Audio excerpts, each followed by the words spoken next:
is Dr. Marty Ralph, Director of the Center of Western Weather and Water Extremes at the Scripps Institution of Oceanography at the University of California, San Diego. And Dr. Ralph was Chief of the Water Cycle Branch at the National Oceanic Atmospheric Administration's Earth System Research Laboratory in Colorado from 2001 to 2013, where he led the development of the hydrometeorology test bed. He also managed NOAA's Science, Technology, and Fusion program, and he chaired NOAA's U.S. Weather Research Program Executive Committee, and led the creation of NOAA's Unmanned Aircraft Systems program. We're excited to have Dr. Ralph here today, and please join me in giving a warm welcome to Dr. Marty Ralph.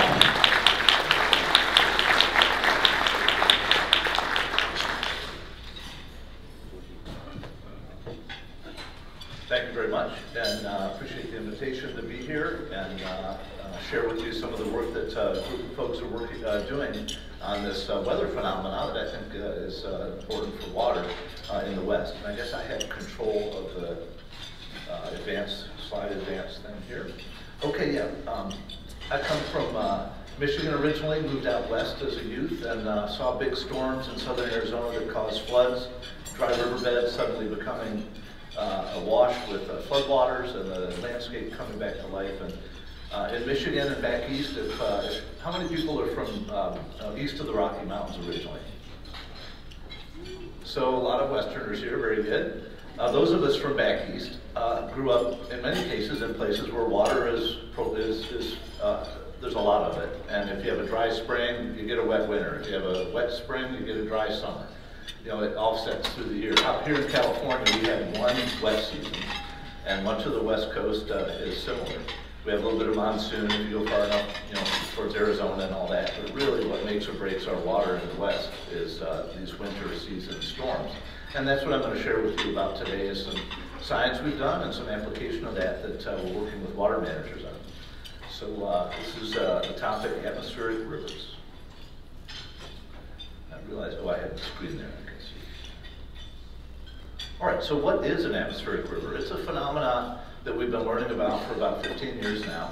And in a way, really, it's a river in the sky, except instead of a river of liquid water, it's a river of water vapor. And I want to share with you a bit about how they look, how they behave, and how important they are, and then talk with you a bit about how we might use better information about them in terms of forecasts. There we go. These two images, the left image, by the way, is from a Scientific American article, and the right images are from satellite data. These were data that helped us first discover atmospheric rivers, and the colors there are the amount of water vapor in the atmosphere.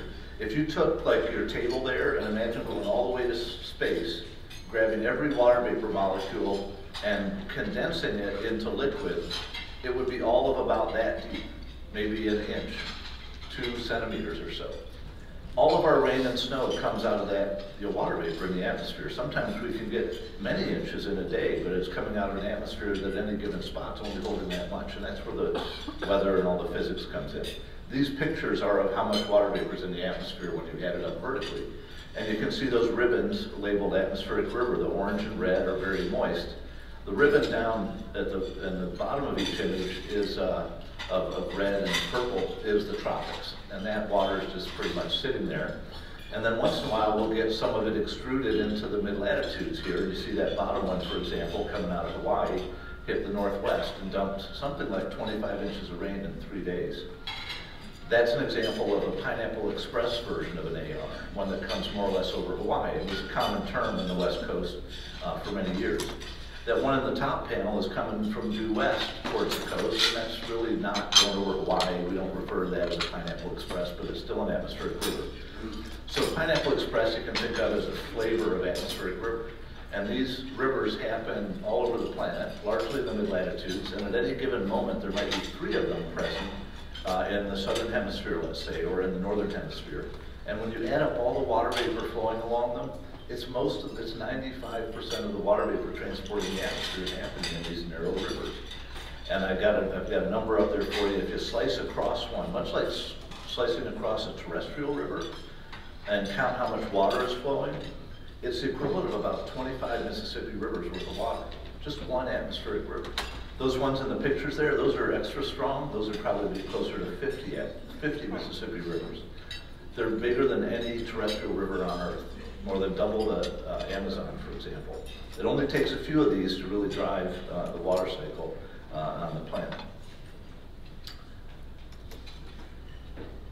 Here's a nice loop to give you a little bit of how they look in motion. And you can see over land, we're not showing the information so much because it's not so easy to get there, and the storms dry out over the land a lot. But you see some hitting California. There's one hitting. There's another one just missed a little bit, and then another one hits up in the northwest. That sequence is a couple of weeks worth, and what it's showing is storms that produced up to 20 inches of rain in just a few days in some locations. So you see how dynamic it is. It's a little bit like a lava lamp, if you remember those things. And yeah, I guess admitting something there. From a while back, from Colorado to California, LA. So anyhow, I could stare at that for a while. More seriously, sorry, I gotta get back on track. Okay. Here we have a map of some hardcore data. This is volunteer observers. A lot of people just love the weather, right? You can talk about it as sort of a neutral topic. It's easy to be interested in it. Turns out many people over time have made measurements with a rain gauge and a thermometer and sent that in, daily measurements, sent that in to the National Weather Service. Some people for over 100 years have done that, families and all that. There are awards now for that. These data points are from sites that had at least 50 years of daily rainfall data. And all we did was ask, what's the average annual rainfall for that spot? And then ask how much is the standard deviation around that? In other words, how much does it vary sort of typically around that? And those pink dots, in the eastern third of the country are plus or minus 10% or so. What that means is if you're in like DC or something and your average is 40 inches a year, a wet year is maybe 44 inches. A dry year is maybe 36. You go to Denver, where I lived for a while, it's a yellow dot. It might be 40 inches on average, although Denver's not 40, but a place in the mountains might be. 40 inches, it's going to be plus or minus 10 inches around that. 30 inches is a dry year, 50 inches is a wet year. You get out here in California in the Southwest, it's as low as 20 inches versus 60 inches. That variation of plus or minus 50%. We have the most variable hydroclimate in the U.S., and it creates special challenges for us in water management. If those of you in water management, I'm sure this is something you deal with regularly. And someone's phone's ringing, that's not mine, okay. But from the weather side of the business, it means that we don't necessarily have the tools that we need because most of the tools in meteorology have been developed with sort of an East Coast centric mindset, either hurricanes or in the Great Plains, tornadoes or blizzards and that sort of thing. Our West Coast problems have not really received traditionally as much attention in the meteorology field. And that's frankly one of the reasons I moved from NOAA for 21 years in Boulder, Colorado to San Diego to start this center focused on the western weather and water extremes. So this particular thing that Mother Nature delivers us, this highly variable weather from year to year in terms of precipitation, is really a fundamental challenge for us in prediction. An example of how our water years worked is in the Northern Sierra 8-station index data that's tracked every year by California Department of Water Resources. The horizontal axis is the annual cycle in the water year from the 1st of October to the end of September. The vertical axis is the accumulated precipitation through the water year. The location of the rain gauges in this are shown in the little map in the upper left. And what you see, each of those curves it looks a little bit like a stair step, right? They're these sort of big steps. It's not a real smooth curve. It's more like there are significant individual steps. It turns out almost all of those individual steps are the result of atmospheric rivers coming off the Pacific and hitting Northern California and releasing their water in the form of rain and snow because the air flows up over the mountains. And you can see how basically a good water year is one where we get a lot of ARs. I use AR as short for atmospheric river. Drought is when we don't get enough ARs. We slide into drought. And I'll show you a slide on that in just a moment. In fact, there it is. This is a technical slide looking at Northern California's annual precipitation. That's over 100 years worth of annual precip. vertical axis you can see there. The black line is the 5-year running average, and notice those big ups and downs. Those are our wet and dry periods. And what the scientists who did this study, Mike Dettinger and Dan Kahn, did is a really simple thing. They take all the wet days in a given year and calculate which were the 5% wettest of all those wet days. Like if you had 100 days of rain, it would be the 5 wettest days. Take those out from the data set them aside, and calculate the average for that water year with only the 95% remaining days. Now do that for the next year, the next year, the next year. That's the green line there. And see how sort of steady that is? What that's telling us is the run-of-the-mill storms don't really vary. How much precip we get each year from them doesn't really vary very much. But those top 5% wettest days, when you average those, that's the red line. And it turns out those are almost entirely atmospheric river storms. We might get a dozen in a year, typically. The dry year is going to be a couple to a half a dozen. Wet year might be 20. And that red line shows how much our annual total varies because of ARs, essentially. So they either make or break our water year. Now, how important are they to flooding? Well, it turns out that if an AR hits an already wet area and stalls and is strong, that's when we get our flooding situations. And there's been a long-standing question in my field about how much of the flooding in the West comes from atmospheric river type storms. And this is a study just published, literally approved earlier this week, that shows, looking at FEMA flood claim damages, the National Flood Insurance Program damages, over 40 years, what percentage are from atmospheric river storms. And the red dot size shows the scales by the percentage, and you can see the numbers there. The average across the entire West is about 84%. But in Northern California, you can see places that are 99%, essentially all of the flood damages. Here in Southern California, you can see like Santa Barbara, 95%, San Diego, 82%. It's sort of in the 80 to 90s percentage range. LA Basin, this area, San Bernardino County, clearly ARs are the primary cause of the major flooding. Any of the really big flood events are absolutely a result of atmospheric rivers coming in from the southwest or the south, slamming up against the San Bernardino, San Gabriel Mountains, the San Jacinto Mountains, and draining down into the basin here, the Santa Ana River in particular. Sometimes they can come embedded within an AR, can come very narrow regions of very heavy precipitation that might last 15 minutes or 30 minutes, and those can be what drive the mud flows or the debris flows that come off of these very steep mountains, especially after they've had a burn. Tragically, the case in Montecito, over 20 people perished about 2 years ago. That was in the context of an atmospheric river storm with one of these, what we call narrow cold frontal rain bands, embedded in it.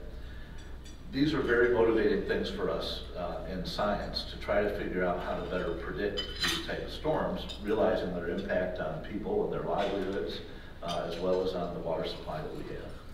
So we have turned our attention to trying to improve that forecasting.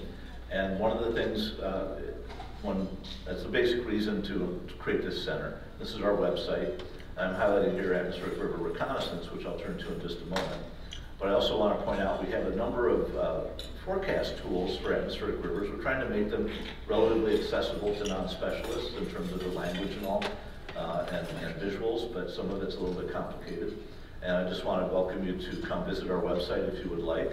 CW3E is our nickname. Nobody wants to pronounce all those words. And we're at UCSD, and there's my email if you'd like to reach out. One of the products that we've developed at the direction of the California Department of Water Resources is a map showing the landfall of atmospheric rivers each year. This is from water year 2018, and you can see how the southern half of California wasn't very active. And then you look at this water year, 2019, and what we see is a lot more activity in California. 2018 was a fairly dry year for Southern California, and 2019 quite wet. And you can see basically part of that story is the atmospheric river frequency that occurred. Now it's interesting to note, oh, by the way, on land is the precipitation for the water year.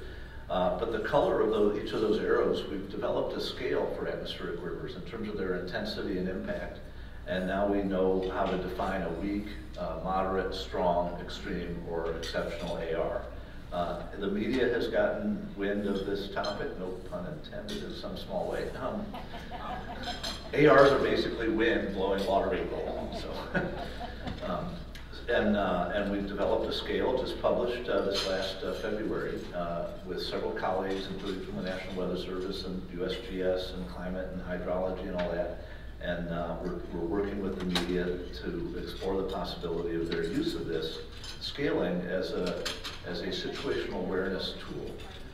The term atmospheric river has gotten to be used a fair bit in the West now, and the questions are coming, well, it's an atmospheric river coming, but is it a big one or not? So now we have a scale to do that, and I'll come to that in just a moment. So here's one of our tools. I'm just going to step you through one of these tools because it's sort of intuitive. If you look at the map in the upper left, you see the dots on the coast. For the red dot one there near Monterey, I've picked off that location. What we're going to do is we're going to look at the forecast of atmospheric river conditions from 21 different versions of a weather model. What we've learned is that no individual weather model is perfect, of course. But if we slightly change the initial starting point of that model, or maybe the assumptions of the physics in it, it'll produce a different forecast. And if we do that enough, we get a range of forecasts, and that gives us a sense of the uncertainty in the prediction. Now, this is a diagram that's been developed specifically with ARs in mind. And what you can see on the vertical axis is that IVT is how much water vapor is flowing along in the AR. It's like cubic feet per second in the sky if you're a hydrologist. And then each of the lines going to the right is one of those forecast runs, and the red is the highest value in all those runs of the model, and the blue at the bottom is the weakest. The black is a deterministic run, it's called, sort of the special run, and the green is the average of all 21. And this is looking out 7 days. And notice on the right side of the vertical axis, I've labeled it not an AR. And below 250 units of this variable, we don't consider it an atmospheric river. Get up to 250 to 500, it's weak, 500 to 750, moderate, and so forth. And what you see here clearly is an AR in the forecast for Monterey, essentially. And there's very high confidence that the onset will occur at a particular time, a few hours around 1 p.m. on Thursday, the 6th of April, in this case from 2 years ago.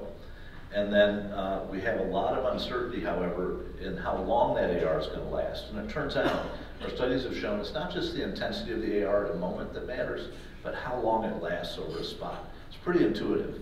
You know, it's basically like a fire hose, and if the fire hose stalls over you, you're going to end up with a lot more precipitation, and henceforth potential for flooding. So one of the key parameters for our scale is the predicted duration of the AR at a given location. So for this location, a lot of uncertainty about the duration in this particular forecast. Also, a fair bit of uncertainty in the predicted strength of it in terms of the maximum flow of water vapor. And then the duration there I mentioned as well. So let me turn to an example that hits, sadly, a little bit close to home here. This is a storm that was coming in about 6 weeks after the Montecito debris flow. And what's shown in color here is this integrated vapor transport measure of the AR. And the red is strong, of course, the blue is weak. And what you see the red star showing there is where the AR hit most strongly was up in Big Sur. But if we look at how it was what was predicted the day before for this, the forecast issued a day before predicted for this, and compare it with what happened, we have on the right side here the difference between the predicted precipitation and the observed. That bluish purple area to the bottom right is basically over the Montecito debris flow area, or the mountains nearby, and that's like a 4-inch in 24-hour error in precipitation forecast. The yellowish and orange up in the Big Sur area in the top left of that diagram is like low by 3 or 4 inches. That's basically because the AR prediction was off by 200 kilometers plus or minus. If you follow the hurricane forecast bits at all, or a topic at all, you know it's very important to know where the hurricane's going to make landfall. This is sort of our West Coast version of that. It's an AR. It's a long, straight thing rather than a donut. That's making me hungry for some odd reason. I'm on a diet, so that's for that. What am I talking about? All right, professional scientist. I got to put my persona on here. All right, so here we have this challenge. Even just 1 day out, there's a substantial uncertainty with a lot of impact. I should mention that because of the prospects of that heavy rain falling on the Montecito area, 30,000 people were evacuated. Very sensible, I wouldn't argue with that, but nothing happened there in terms of the storm. There were no debris flows, no problems that occurred. So, looking back on it, we can see this is an example where a better forecast could have made a difference potentially in that particular aspect of evacuation planning. So how do we improve the forecasts of these storms? One way is to actually make better observations. The way weather prediction models work is that the fancy computer model has the equations of physics that say how the fluid behaves. The atmosphere is a fluid. Complicated equations, calculus and all that. Many of you, I'm sure, are good at that, many not so much. Those are the foundation of weather prediction. But you have to have a starting condition, and then the model, the equations predict the behavior of the atmosphere sometime into the future. And you run that forward over time, and that creates the prediction. So you need not only a really accurate model, meaning it has the right physics and numerics and all that, but you have to start it with the right information. And over the Pacific, we don't have nearly as much information to start our weather prediction model with than we have over the continents, where we have a lot of other data. So we've discovered, and we're testing this now, that if we go out in the winter and take these research aircraft and measure the atmospheric rivers offshore a couple days before they form up or a few days before they form up and make landfall, we can improve the forecast of these storms. These facilities, the Air Force C-130s, and we're using 2 of them each year for the last few years, and the NOAA G4 exist to support the nation's need for hurricane prediction, for reconnaissance over the Atlantic and Gulf, essentially, of Mexico, for hurricane prediction. I just basically asked, could we try them in the West, in the winter, because they're not really getting fully used. And it's a lot more to that than I asked, as part of the story. But it fundamentally comes down to that. And so we have gained access to these facilities and their crews. It's a big national investment to have this facility exist for the hurricane problem, and we are taking advantage of it now for the West. And I'm very appreciative of all the support that has come, including legislative support, political support, scientific support, agency support, and the crews that operate these are very dedicated professionals. All right, that's the sciencey side of things. Let me just do a time check here. Don't want to keep you guys too long. I'll just go a few more minutes.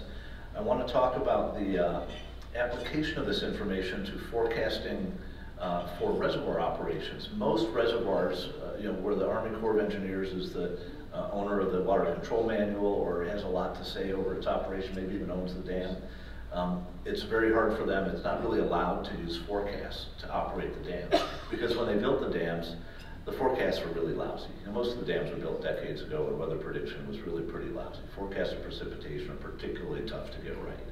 So they officially aren't allowed to use them. They use water on the ground in a rain gauge, stream gauge behind the dam, or in a snowpack. Those are allowable in sources of information to decide how much water to keep or release from a dam. We have, through our research, discovered that there's pretty good predictability in some cases, in some aspects of these ARs. I highlighted some of the forecast problems, but largely we don't get surprised by them as badly as we used to decades ago. So we formed this team to work on forecast-informed reservoir operations. This is for Lake Mendocino, and then I'll turn to Prado Dam here in a moment, which is in your neighborhood. We've started this whole effort on FIRO, we called it, Forecast-Informed Reservoir Operations, up on the Russian River. There's a dam up there at the top of the river, watershed there, that has this water control diagram on the right, which goes from October through September. The vertical axis is how much water is stored behind the dam at a given point in time. And that dashed line is the rule curve, it's called, that the operators of the dam operate by. So the reason that it's a bit lower in the winter is because that opens up flood control space. And if there's a wet spring, it can refill where that dashed line goes up to the right, and that becomes the water supply for the summer. So there's a thing called the flood control pool at the top and the water supply pool at the bottom, and the maximum it can hold is 111,000 acre feet. So what we're talking about is there's been a problem with that dam not having enough water in a sort of chronic way, and I don't want to go into the details of that. And instead, I'd like to just go into, jump into what happened one particular year. This now shows about a year of data. The blue line is the observed water behind the dam. The green line is the precipitation. And you can see from left to right, time increases left to right, how it happened to be in that year, in the middle of the diagram, the blue line climbed up right with the gold dashed line. So those storms came just at the right time, they could conveniently keep that water. If the storm had come a few weeks earlier, they would have had to release that water back to the gold line. Now go to the right side of the diagram, and you see what's happening the next water year, a year later. We see a blue line jumping up above the gold line in November. That's a big AR hitting and causing the reservoir to encroach into the flood pool. And then lo and behold, very shortly thereafter, just another week later, another AR hit, big one. And next thing you know, they've consumed more than half of their storage for flood control is now full of water. And they just had 2 big storms. What are you going to do? Well, the rule says you need to release that water. Common sense says that as well. And they did release it. And they did, the reservoir operated the way it was supposed to. The thing is that the drought began right then. And this was entered the driest 12-month period on record. And you can see the green line doesn't go up much. There's hardly any precip, so the blue line didn't go up much. And they went into the summer way low, and they had to drain that water as usual to provide water supply to 600,000 people, to keep endangered salmon alive, and to support the agricultural economy there, which thank goodness they do, though that wine's so good. Really, what a great business. So here we are, stuck with not enough water, and then the questions arose, why did all that water get released? And this became a political issue, or visible politically. And that was the origin of our FIRO project, was the realization that we could potentially have enough predictive skill of atmospheric rivers that when you go back to this point in time, imagine now you're the operator and you had a week-long forecast that said there's no AR coming. And you know from the science that ARs are the only type of storm that causes a flood on this river. So maybe you actually hold a bit of that water for a day and see what happens. And then there's no forecast of an AR the next day, hold it another day. Next thing you know, you go into the summer, instead of right there, you go into the summer with enough extra water for 60,000 households for a year. That's a big difference for a drought region like this. So that's the basic idea, and I just did that verbally, and that's the green line, and I'm getting behind on time. So we're really talking about what we call FIRO-enabled water supply reliability enhancement.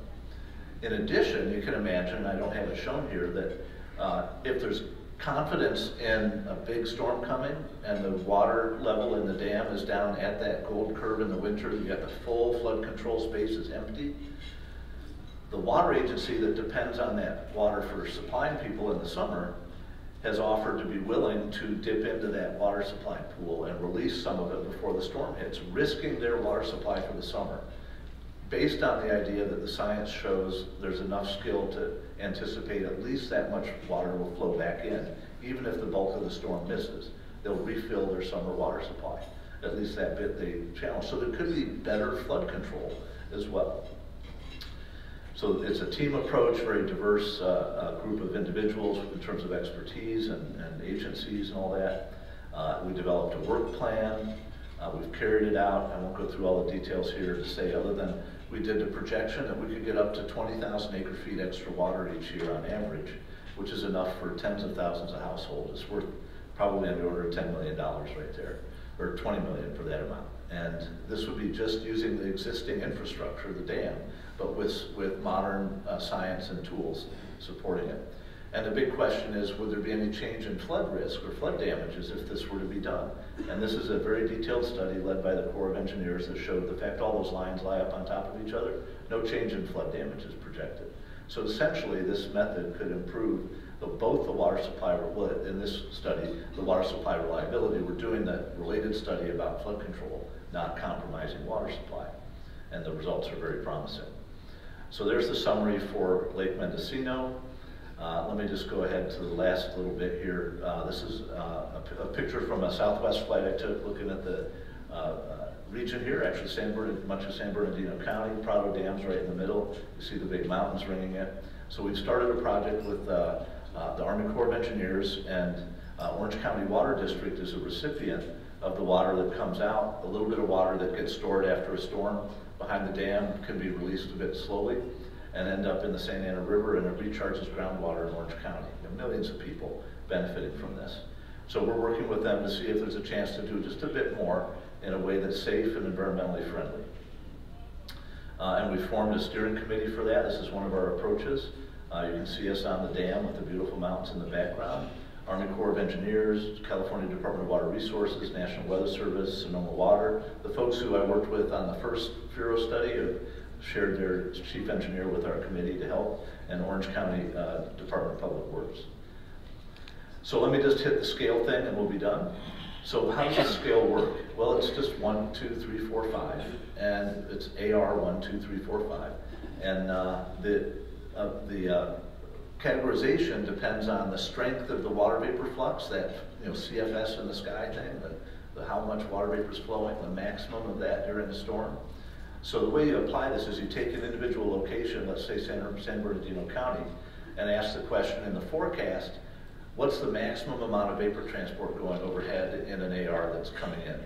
And that gives us the vertical axis. And then how long will it last over San Bernardino County is the horizontal axis. And basically, if it lasts too short, less than a day, we demote the AR by 1. If it lasts more than 2 days, we promote it by 1. And that's where we're building in the fact that a stalling AR causes a lot of problems, and one that goes through quickly is less of a hazard. I should point out also that we recognize, although in meteorology, most scales, like the tornado scale, the Fujita scale, the hurricane scale, they really focus on the damage side of things only. But in the West here, water supply is so important that and ARs are so important to them, that the lowest 2 categories or levels, 1 and 2, we've from the beginning viewed as primarily beneficial type storms, but still useful to know about.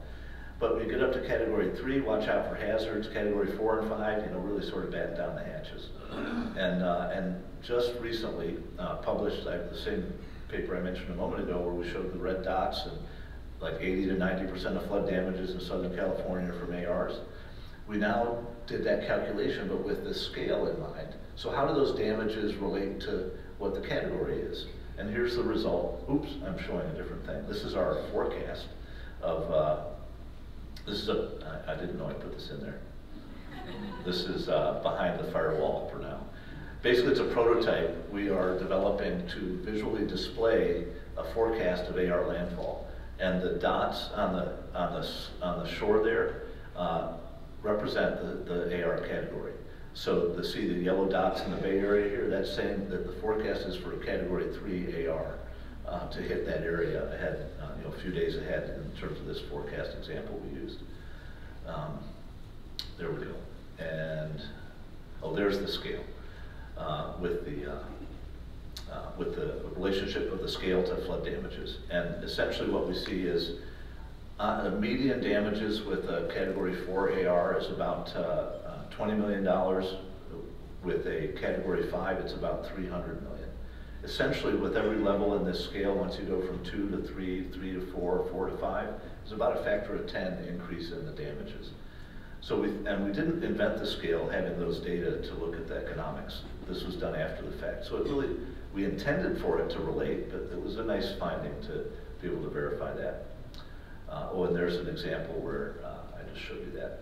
I think I'll close with this slide just to show you a storm that hit last winter. This was a category 4 storm that hit an AR that hit San Diego in February. And in fact, a Valentine's Day storm, we call it. And this was one of the strongest ARs. We don't usually get category 4 in Southern California. They usually are that strong farther north. But this turned out to be one of the top 3 wettest days on record in over 100 years of data in San Diego. And it produced a lot of snow in the Rockies, including the Colorado River Basin, where we also get a lot of water. So one of our research directions is to look at how ARs impact the water supply up in the upper Colorado Basin, which has its own path to supporting the Southern California economy. So I think I'll close with that. Thank you.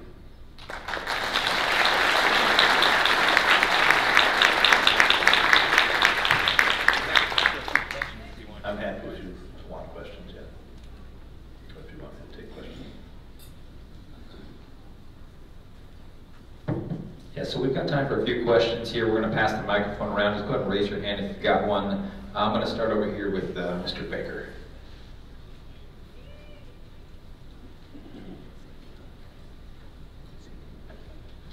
You mentioned that the identification of ARs is a relatively recent scientific phenomenon, but what kind of historical data do you have, and what kind of changes have you seen over time with the incidence of ARs?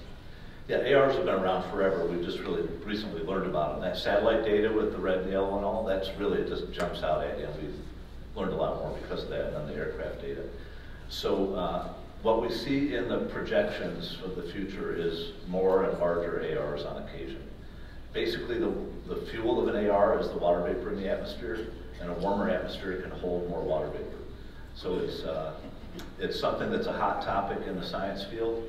One of the very recent findings just published a few weeks ago, and there was a nice press release on it and some stories in Washington Post, et cetera, was that if we look at the frequency of dry days versus wet days in our model projections, we're going to get fewer wet days, so there'll be more dry days. And the top 1 or 2% wettest days are going to get a lot wetter. So fundamentally, we're going to get more of our rain and snow from fewer storms each year. I think you have one more question over here. Oh. You may have just answered that. So my question had to do with how climate change is going to affect atmospheric rivers, and you might have just started to answer that. That's sort of the basic answer of it. We probably get fewer dry days, more AR days, and when we get some of the ARs, they'll be bigger. So really for water management, it's going to be that, remember that blue and green dot diagram? It'll be even more variable from year to year. Right, we'll just do our final question right here.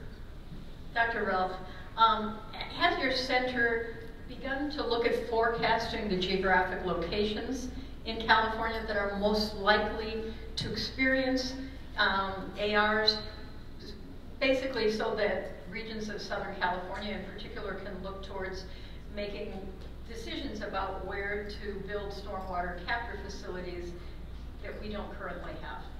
Yeah, absolutely. It's a key part of what we're working on is where are ARs important, where do they hit, can we predict them, how well can we predict them now, can we predict them better in the future, and how can that information potentially help with people who have to make decisions based on storms. Let's give a round of applause.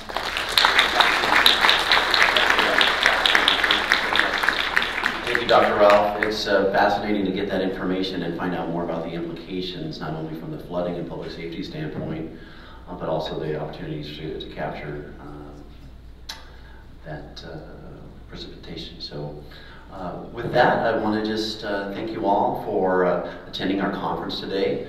Again, we view this not as a destination, but the beginning of continued dialogue. We look forward to working with you. Thank you in advance for making BIA a part of the collaboration to deal with the challenges we have ahead. If you ever need to get some information about today's conference, we're going to have all of the breakout panels and the morning and this panel on our BIAbuild.com website. That'll be posted